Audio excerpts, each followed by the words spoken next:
Hey, this is Laser. Today I'm going to talk a little bit about work orders and what you need to do to get those started. The very first thing you need is a manager and a manager's office.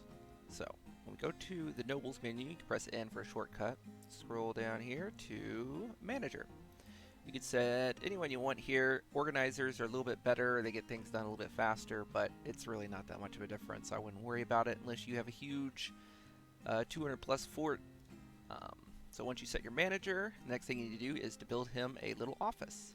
The cool thing about managers is they really only need a single room with a chair. That's it. They'll be happier if you build a bigger one, make it nicer, add better furniture, add engravings, but that's all they need to do their job efficiently. So as you can see right here, I got a little 1x3 little chair inside, built a little extra space. I don't know why. Don't need it. Next, we're going to need to make an office zone. So you can press Z for the zone menu or just click on this little button down here. Go to office, and we're going to come up and paint our little office. Hit accept. If you want, you can name it manager. And then you also need to add your manager dwarf to this office. So come over here, click on our manager. Once he's there, you are all set for the zone. You can exit out of that. Once you have your manager with his office, you are able to start making work orders. Now, what we're going to do is pull up our work order screen. You can press O or click down here. You can see all the work orders I got now. The cool thing about this is you can start work orders either from here or directly from a workshop. Go over here to work orders right there. Let's look at some of the buttons here. The first one right here is assigning a specific workshop. You can say use 2, 3, 4, however many workshops you want to use maximum. It'll pick a few. If you press 0, it can use any shop if you have more than one. Over here you can set how many of the work orders you want completed. So right here, let's just say 10. And use these up and down. These arrows are moving the priority. So if you move them up, they'll have a higher priority. Move down, they have a lower priority.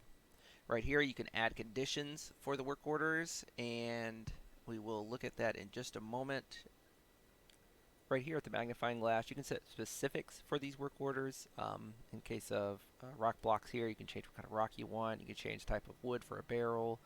Change type of person an armor is made for. If you're making armor or weapons, it's very specific to what kind of item you're making. So you just have to check those out for each one. And right here, you can delete the work orders. You can also click this button to make a new work order. So let's go ahead and look at that. You can scroll through the list of buildings here, kind of pick which one you want. You can kind of see what they got, or you can just type it in. Let's say buckets, or bucket. You can see all the different buckets here.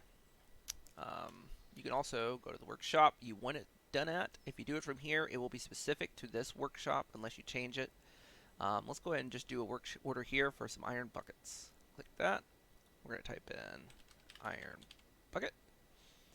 We'll do that. And you can see start a work order for 10 iron buckets. They'll be worked out at this forge as soon as it has been approved by the manager. You can see right here it's not approved yet. It's got a little white outline. You can also check in your work order list.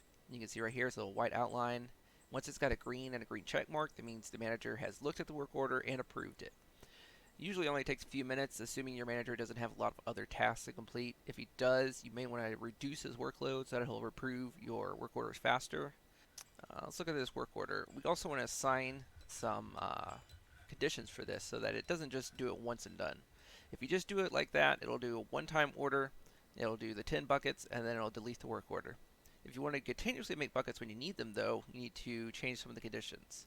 Right here, you can change the frequency of how many times it checks. If you're doing it once, you really just need it at the one-time order.